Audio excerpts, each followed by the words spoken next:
you for the introduction. Appreciate it. I didn't realize I'd mentioned 25 years. That just gave away how old I am, but hopefully there's some colleagues in the audience that have similar kind of experience. So with that, I guess there's been a lot of wonderful sessions over the last 2.5 days or so, and a few more sessions coming up. I'm sure you all have gotten a lot of insights and learning out of all these sessions in the last 2.5 days. I wanted to keep this session very light and bring in some different aspect about how we as digital leaders play a role. But before I get started, just a show of hands to give me a picture of the demographics here. Like me, 25 plus years of experience, show of hands. Great, at least I have one friend here in the audience too. Great, 3. Good. So looks like I'm speaking to an audience that's much younger. So let's say 10 plus years of experience. Nice to see. Less than 10 years? Very good. Okay, so some of the examples that I might go through in this presentation may not really resonate with you, but they definitely give you the context. And that's the reason I wanted to kind of walk you through some of the journeys. Anyone that is not in digital or IT today? Business? Transport sector. Okay, great, awesome. So regardless of which business you are in, looks like most of the audience is in the digital and IT field. So that gives a really good context. So what I wanted to do today in the next 20-25 minutes, I want to keep this session very interactive. I try not to do a monologue because I think learning can come from both ways. But what I'll do is I'll share some of the experiences that I've been through personally and kind of contextualize it in today's work. And also maybe make a little bit of a push for how we need to also transform ourselves as digital leaders, regardless of how many years of experience, what your role is, and what you're doing in your everyday business life. There is a role that we play as a person, as a leader, as an analyst, as a person who is driving digital and IT agenda for our business and for our companies. And where does data and analytics empower us to really redefine that is something that I wanted to kind of put a little bit of a thought to today. So with that, I guess, if I can get this right, there you go. What I'll do is I'll take one simple example way back when and really try to redefine that in the current day context. Hopefully that'll give you a little bit of a idea on how we as individuals and digital and IT leaders are empowered with data today to really play the role in a very different way. We'll do some reflections and please interact with me, would love that. And then deliberations from my personal experiences, regardless of the business or the industry that you're in, what kind of questions do leaders go through to be able to solve big business problems or uncover opportunities that they have not really seen yet. And then we'll talk about a few things that I feel like we should really think about as we look at our own roles in everyday life. Anshuman's presentation was wonderful. I think we can apply some of those concepts in our discussion here. So with that, unleashing the power of data, right? We've talked data. I'm sure you've heard about it a lot in the last 2.5 days. A lot of methodologies, processes, technologies that you've all been exposed to, and a lot of learnings around how you apply those to be able to get good insights from data. Data is just data unless you make some use of it, and most of the use that you make of it is insights that you get out of it, which is basically intelligence on which you can use your imagination and make some really good decisions for your business, right? So how do we really get to that level from an organization standpoint? One is, yes, look at data, analyze, use all the technologies and the techniques and the processes that we've learned. But above and beyond that, what else is needed to really make the business impact, right? I take the example of a project. This was back in the 90s, where I was working for a healthcare company, startup in those days, where one of the business problems was the healthcare company that I worked for sold medicines to doctors and hospitals, right, which was then given to the patients for patient treatment. But one of the business problems they had was how do we get these medicines in the hands of people in remote locations? Now remember, we were talking about 90s, right? Internet was not so easily available. America Online, does anyone know? Or the dial-in line, we had to plug in a cable into a socket into the wall so we can connect to the internet, and it would actually dial, and get us connected to the internet. And that was the that was the best mode of communication from a technology perspective for stuff like this in those days. Now, the project definition that was said was, I need to be able to get medicines very quickly to the place that I need for my doctors so that they can deliver it to the patients. Now, what medicines, how often, which location, all these are ambiguous factors. So someone would just actually call in or connect through the internet and order this, right? Now, the business problem that it was solving is, again, patient outcomes, ability to kind of get the patient ready quickly. So what did we do? What was the technology we used? We obviously used the internet and the phone calls. But the communication became a little bit more easier when we were able to do this kind of remote connectivity through the internet, but developed a technology or a software solutions where medicines could be ordered online from these remote locations. So that was the solution that we came up with, right? Now, fast forward current day context, right? Technology has evolved. Connection is not an issue anymore. Most of these companies have implemented digital is not a choice anymore, right? They have implemented digital technology. They track their medicines. They know their customers. They know their doctors being their customers, and hospitals. And they have a record of what medicines are needed, in which location, and how often do they get consumed. All this data is available, right? Because they've been in business and they have this data. If the same business opportunity were to come up today, what would that look like? Any thoughts, ideas? I reflected on these, and I reflect on these things quite a bit in terms of how do I define my own role in the context. So if that same business opportunity, it's not a problem anymore because we're able to supply medicine, right? The opportunity now is, can I get the right medicines at the right amount to the right place in a timely manner, right? Can you do this using data? And can you do this using analytics to be able to predict that? Anshuman gave a very good session just before mine, where he talked about descriptive, where he talked about diagnostic, talked about predictive and prescriptive. So can we look at data? Can we look at this example and look at what has been ordered, descriptive, diagnostic? Can we diagnose this data and look at what can be recommended? And if so, can we get those medicines stored in that same place for easy consumption? So now you're redefining the business problem, saying SLA based. So I'm differentiating myself from my competitors or some other folks that are in the same boat as I am, and differentiating myself because I'm able to provide those medicines in a timely fashion, right? So that is how you would redefine that. So how has my role changed? Some reflections here. So we talked about how the project was defined in the previous example and how the project can be defined now. It's not a problem anymore, it's an opportunity, and it is helping you reimagine and differentiate yourself from your competition. And how is data and analytics playing a role there, right? With the power of data that you have in your fingertips, can you really uncover an opportunity? And can you actually go and present this to your business partners? And how do you elevate your role to do that?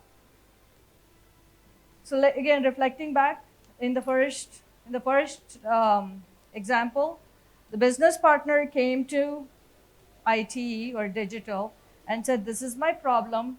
Now design a technology for me that will solve this. So they're telling you exactly what they would do manually and asked you to automate it so that there was productivity, there was saving, there was quickness in terms of delivery. Current day context and the challenge to all of us is, if this data were available to me, can I do analytics and go to my business partner and say, is this a new opportunity? Does this differentiate ourselves from our competition? Yes, I'm oversimplifying it. There's going to be the finance person that will say, you can't store inventory, the costs are going to go up. Have you looked at the complete equation? There's going to be the manufacturing person that says, I'm catering to multiple customers. I can't look at just one customer. How do I balance the whole thing? And how do I optimize my production? All these things are going to happen. So I'm really, really oversimplifying it. But what I want to really uncover here is around the fact that because of the empowerment that we as digital and IT leaders have with access to technology, with access to data, and the skills that we have in terms of using the data and analytical skills to be able to kind of position ourselves to influence our business partners in looking at something that can be a differentiator for our business. It doesn't matter which role you're in. You don't have to be in the CXO role. It could be the junior most role, but if your thought process is going in that direction, how do I really apply technology now to change the game and sit with the business partner? Let's bring our strengths together and co-create this. You're going to see magic, right? Questions, thoughts before I go to this slide?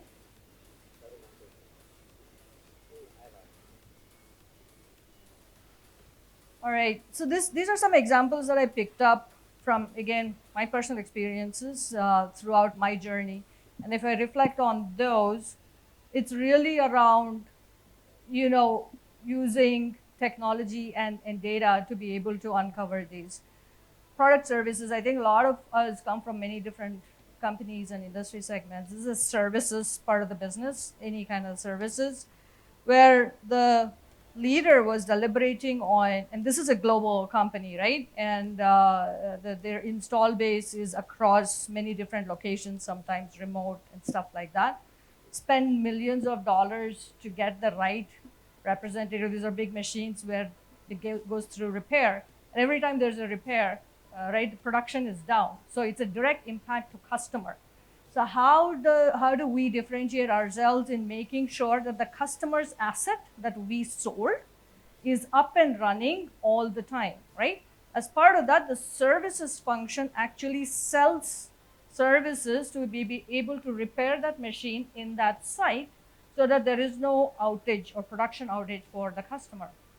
If you were to redefine that, the leaders, the field service leaders' biggest problem to solve is, how do I get the right field rep to the right place at the right time before there is an outage, or to minimize the outage so that I can bring it back up quickly and fast, right? Can we solve this using technology?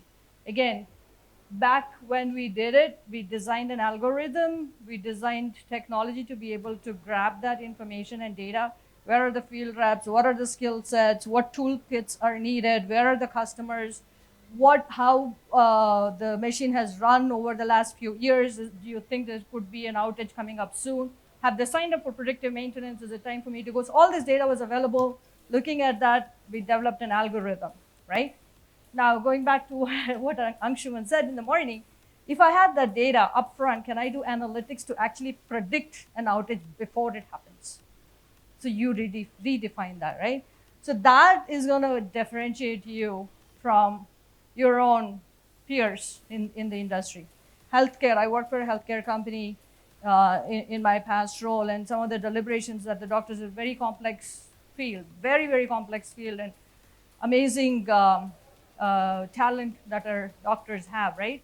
But you talk to the doctors, and I don't know if there are any doctors or folks that have doctors and their families in the audience, but what I've heard from these doctors is every patient is unique. Every treatment that I give to the patient is unique because it really depends on the, the, the demographics, the history, and what medicine has worked well in which cases, and the collective strength of my knowledge is directly proportional to the outcome of the patient getting better. Now, how can you replicate that? So the person would come to me, the doctors would come to me and say, I don't remember everything. I don't remember every case I've treated. I don't remember. But if I could, my effectiveness would be much higher. So we started talking about digital twin. Digital twin is all about data. It's all about data and analytics. How do you grab historical data? How do you combine data that is in real world space along with historical data to look at predictiveness? It won't replace doctors for sure. It can't get prescriptive, but it can give a recommendation for sure. Again, we talked about that in the previous example. So these are the ways that we need to start thinking in terms of influencing these thoughts with our business partners. Manufacturing, we talked about inventory, very similar. Sales, how can I fulfill a customer needs before the customer realizes that this is a need? Predictive, right?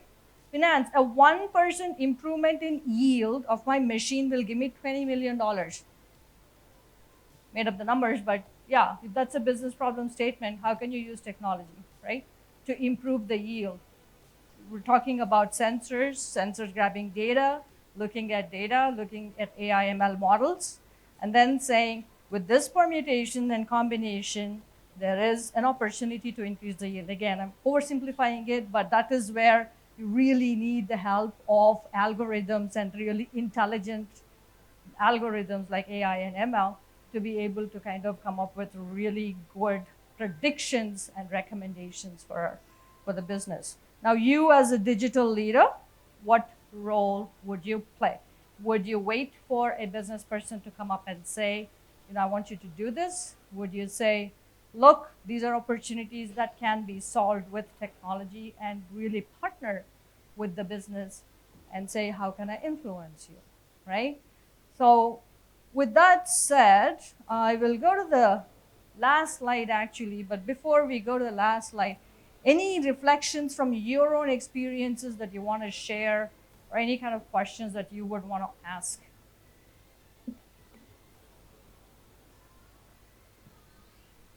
Okay, very, very silent audience, but I'll be very happy by the... There's one question here. Yeah, sorry. Sorry, I'm just making a question in terms of being a digital leader. Many years back, of what the digital leader you were and the digital leader of today, what are some different ways of thinking that you think that a digital leader should have? Yeah, great question. And I think that's a reflection that I kind of sort of shared. So if I look at myself in the past 10, 15 years ago, right, I would be more around technology, project management, delivery. How do I get this better? And then wait for the business partners to come to me and say, Madhavi, I need this done. Can we define this project? Even the field services example that I kind of took was a benchmarking we did of some other company.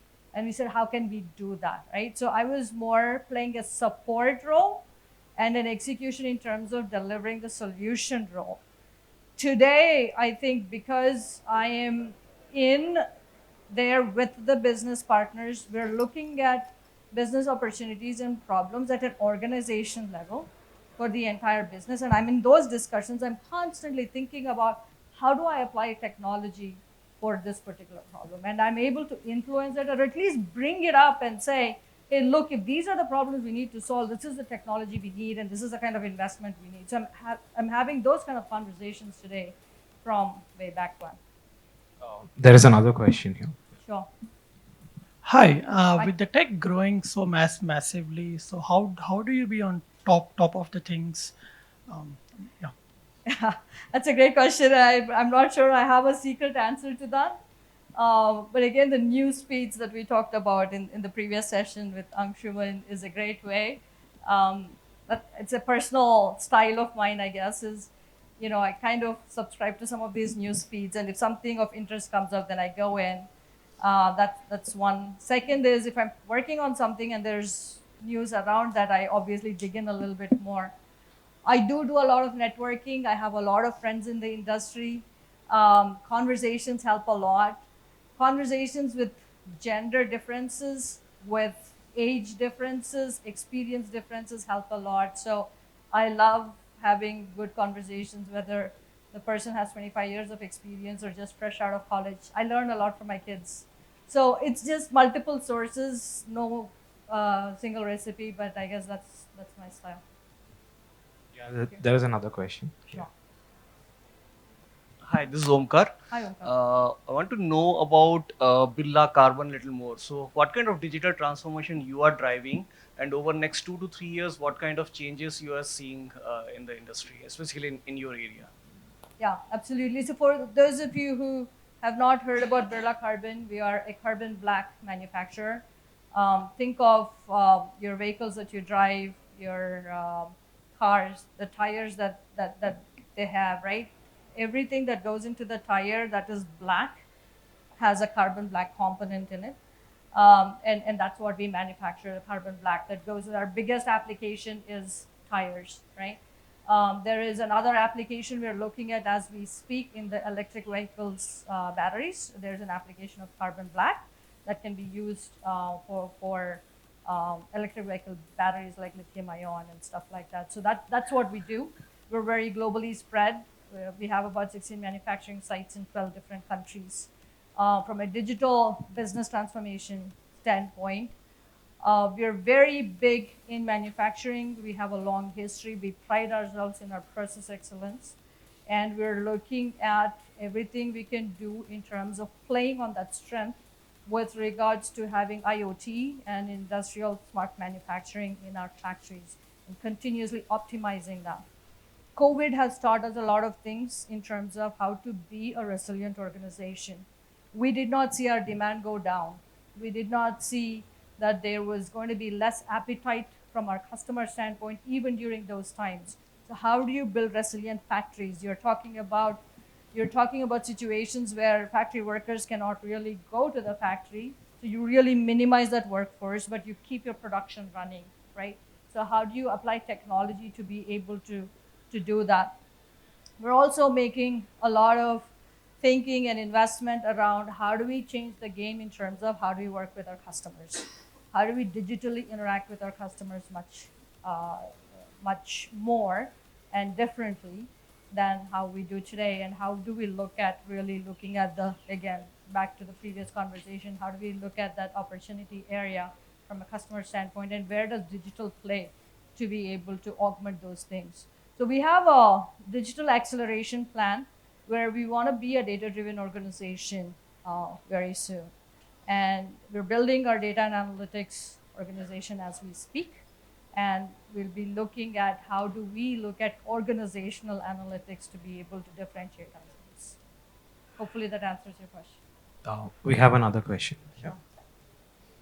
Hey, hi. Hi. Thanks, Madhavi. My question is, you mentioned about this promote the culture of innovation and co-creation. Basically, Yeah.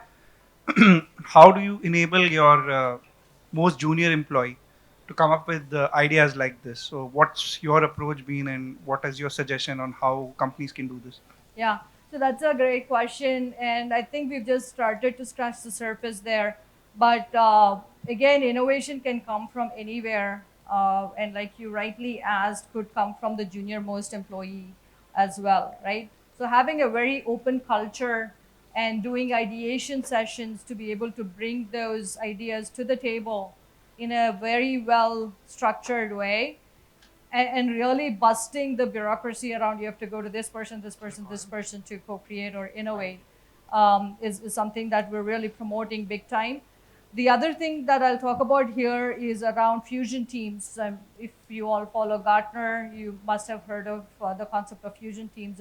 We're really looking at how do we adopt that and take it to the next level, is how do we evangelize and promote the culture of like a digital person coming yeah, in collaboration with a business partner, in collaboration with a finance person, regardless of which level, the junior most folks get together and co-innovate, brainstorm, and then present those ideas, right? And those can go a long way. So we're really promoting the culture of co-creation and innovation with fusion teams as well.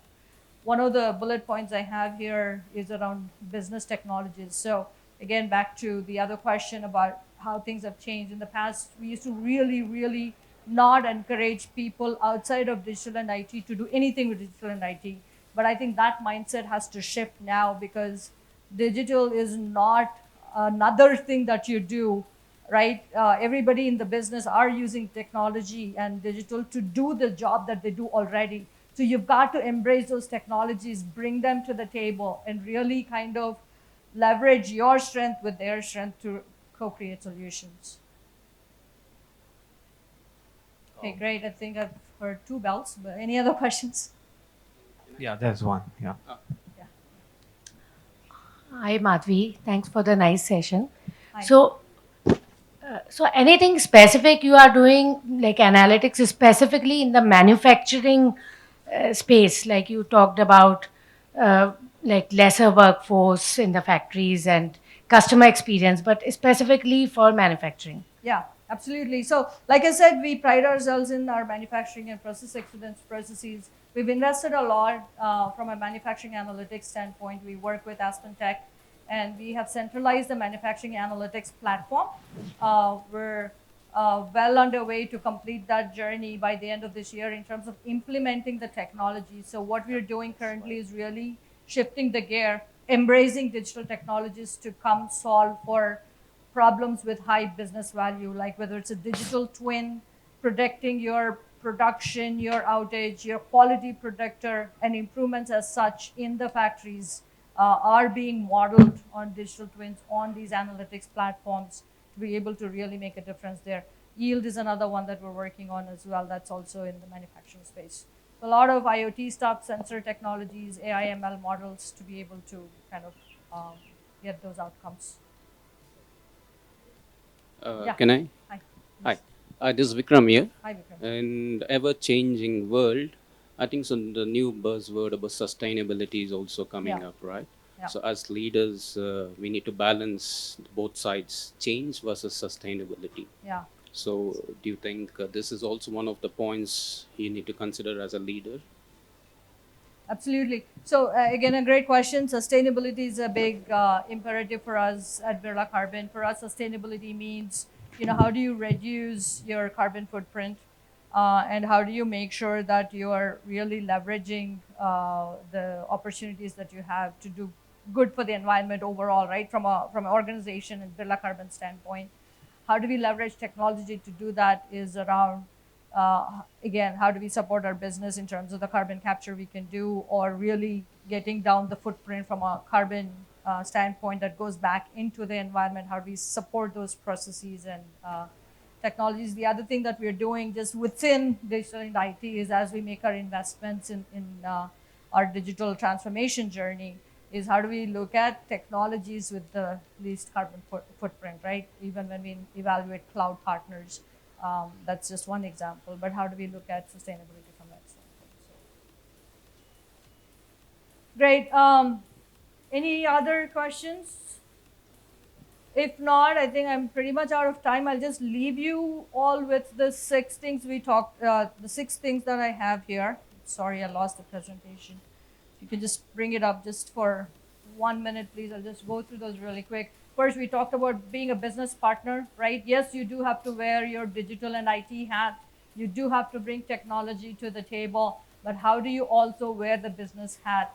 Don't hesitate to ask the question on what is the outcome that you expect to get out of what you're asking me to do, even if you're operating in that mode. But at least start thinking in the direction of what are the outcomes that I can deliver, right? So just being that business partner and wearing the business hat in addition to your technology and data and analytics hat is very important. Drive digital mindset, evangelize the thought that you can actually solve a lot of these problems using some of the processes that you've learned in this conference, or some of the ones that you might have picked up here. Add your own thoughts and promote the literacy around what data can do with your business partners. Embrace and promote digital business technologies. We talked about it. really embrace those folks that are sitting with the business functions using technology to drive big outcomes. Culture of innovation and co-creation, we already talked about.